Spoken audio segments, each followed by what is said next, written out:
As I always say, it's no problem to applaud to yourself. Yeah. Everyone does it nowadays. So it's good. So easy. Actually, we're going to switch to English. It's probably better. Thank you. Yeah, Yes. at least I will understand something. Yes. And you're actually also here for the very first time at the radio. Yeah. So it's a second time, very first time tonight, which I think is awesome. Dennis Todt from Bratislava. How you doing? I'm very good, thank you. You came with the boat. You came with the boat. No, Okay. it was a car now. Oh, okay. Because we have a boat, between Vienna. Yeah, and I know. I know actually the guy who operates them. Really? Yeah. But it was just too much ice to go with the boat. Yeah, I think they are closed because of COVID now. So. Okay, I see. Damn. So he came with the car. Next time we come with the boat. That would be nice. I could see that. How long is it with the boat? Do you know it? I have no idea actually. I will have to find out. Yeah, not now. But hey. Yeah. We are nonetheless. We are very happy to have you here. You're very active in Slovenia and in Bratislava. You are Slovakia. Sorry, Thank you. I'm sorry. I always make this mistake. It's not. It's not only you actually. Sorry. Yeah. No, I'm really. But you're very active there, and you make parties. You are organizing parties. You're organizing also festivals, or you're in the crew involved in organizing them. You're a DJ. You're a producer. You do all kinds of things, and you do it for quite a long time, right? It's about 20 years. Yeah, actually, this New Year's Eve it was 20 years since the first time I played. Yeah, and you had a celebration in your kitchen with your mom, or yeah. Actually, at midnight, I was in the bed trying to put my 3.5-year-old daughter to sleep. See, so that was my New Year's Eve. I can't think of anything sweeter than that. Yeah. It was a special moment actually. So, yes, yeah, very cool. Yes, but as I said, I mean, you're very active there. You organize stuff. Tell us a little bit about the scene there. Like how was the last 2 years? There, as challenging, I guess, as it was everywhere. But how is it picking up? Like, is stuff going on? Yeah, not now. We have everything closed down since end of November. Now they are finally starting discussions about reopening. Unfortunately, our politicians not really think of the culture and all the people working in the culture. So they have no agenda for that. Yeah. And a lot of people are fighting very hard for it, so I hope that they will be successful. The past 2 years, of course, it was very hard for us as well. But fortunately, we were able to do some successful events, even though smaller ones. But during the summer, we had very successful summers now and the previous one as well. Obviously, without festivals. So we missed those a lot because, as you mentioned, I'm involved at one of the festivals as well. I'm responsible for one of the stages, and we had an amazing program planned for 2020 with a great festival, actually. Yes. The stage design was supposed to be amazing. The sound, the lineup, everything was all set, and we couldn't make it. So now we have started the discussions again, and we really hope that we can make it happen this year. Yeah. I mean, is it your only work in music, or do you have something you can do while you cannot DJ or work on stages and stuff like this? I'm very fortunate to have a proper not a proper job. A proper job. a daytime job. Thank you. That's just the language. A daytime job as well. I work at a marketing agency, which is actually really closely connected to music. We try to do a music project as well. So now, obviously, when everything was closed down, we have focused on other projects. Yes. But as we try to build everything back, we will shift our focus back to music as soon as it's possible. I mean, when you started with music or started getting interested in music, like 20 years ago, how was your first gig? Like, did you start like really small? Yes. Did you really go like the hardcore, like from grassroots up? Or yeah, exactly. My very first gig, I played for 2 Discmans. One of which was even borrowed, and the other one didn't even play all the CDs I had. Some of even the CDs were borrowed, the mixer was borrowed, the speakers, everything was borrowed. But we did it. It was really like punk, but we made it happen. And I started really slow, and I think that's also one of the reasons I really appreciate what I can still do 20 years later, because for me it took like almost 10 years to have the first proper successes, to get a gig at a proper big club and things like that. So it's just got better and better since then, but the beginnings were really like long and hard. But you also got into production at some point, and actually your last record is just 2 months old or so. Yes. EP. Maybe you brought us some music. Maybe you want to play some music first, or tell us something about it. Is it from the EP?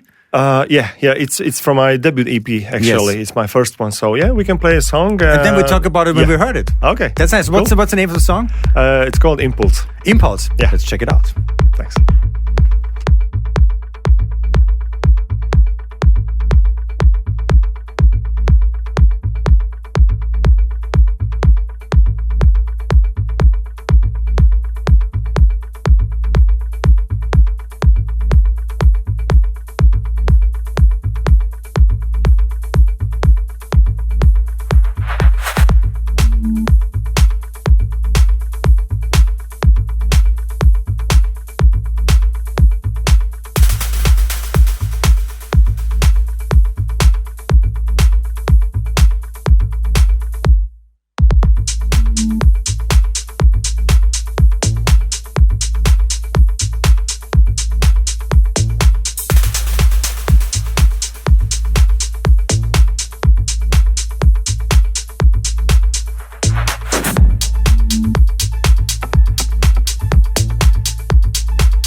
Genau, das ist FM4 La Boum Deluxe und wir sind hier gemeinsam mit Dennis Todt aus Bratislava and we listen to your first EP.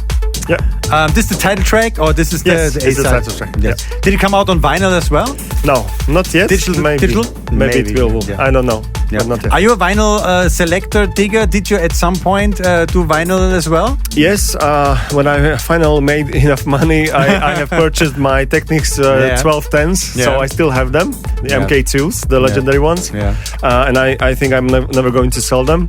I have maybe like 50 or 80 vinyls, so not that much, just a few gems which I like. And the newest ones I have are some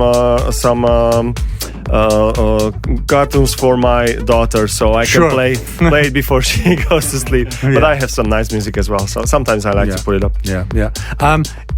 When you produce music, you produce alone? Totally alone? Yes, alone. It's very hard for me to find my comfort zone because you know, especially now when you're at the home office, so it's a huge challenge.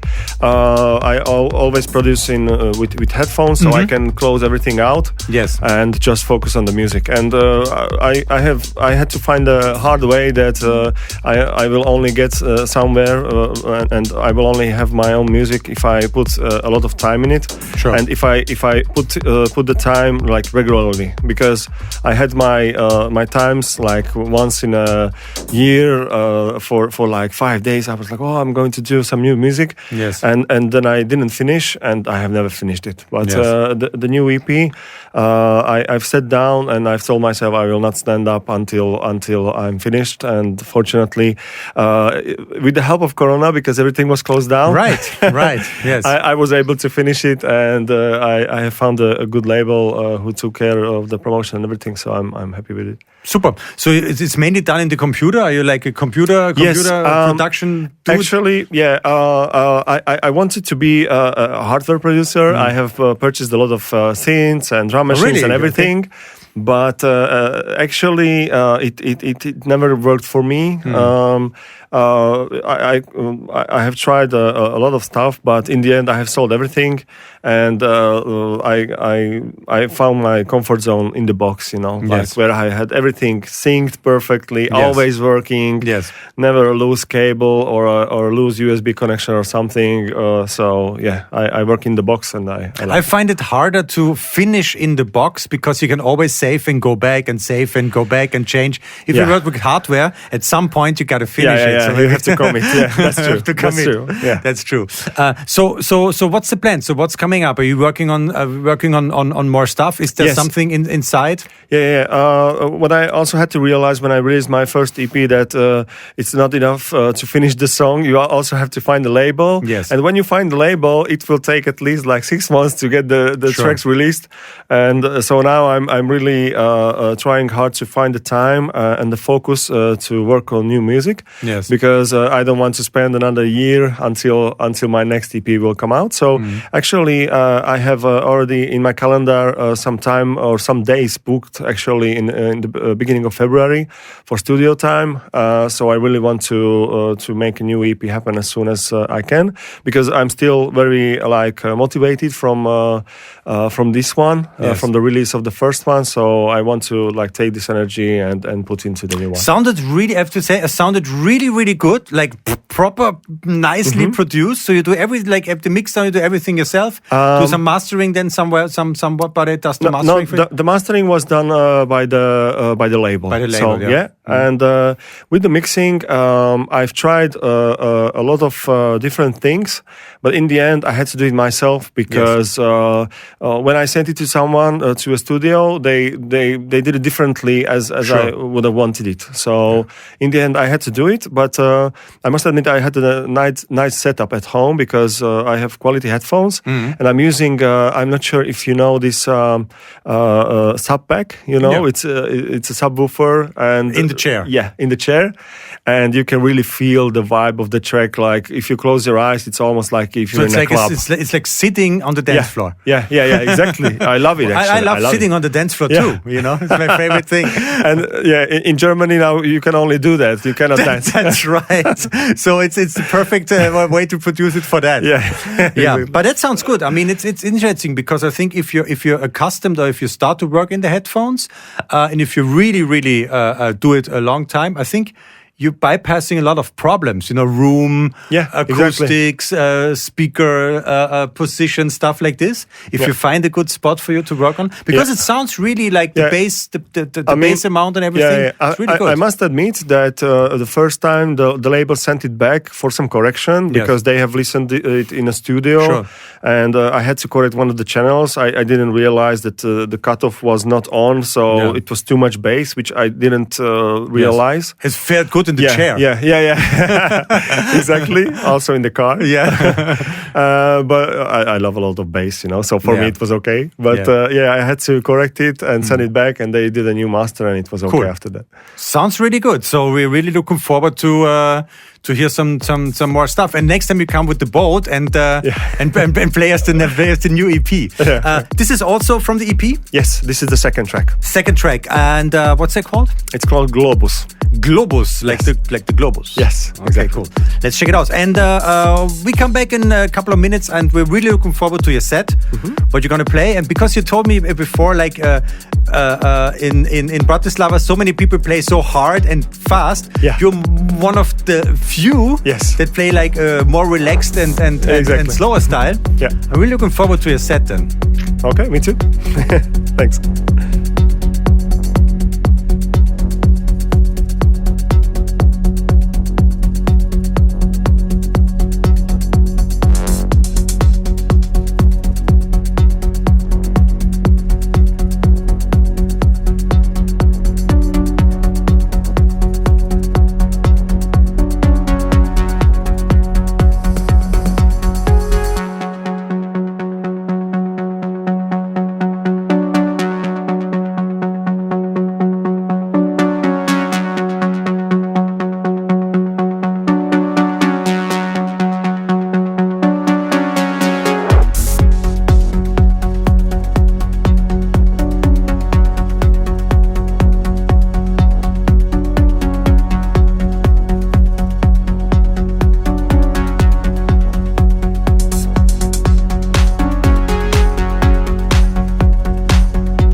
Genau, das ist FM4 Lab und Luxe. Mein Name ist Patrick Pulsinger und Dennis Todt bei uns hier zu Gast. And this is Globus from his his first and last, so far second, the most recent, the one and only most recent EP. Thanks for coming. Thanks for sharing this with us. I hope you come back. Yeah, me too. Soon. Thanks a lot for having me. And the boat is going again and so on. And you people can go to the website of fm4.f.at and check out the link, because we have linked you on our website and have some information there. And now we're going to look forward to 45 minutes of live mixing. And the playlist is going to be up afterwards.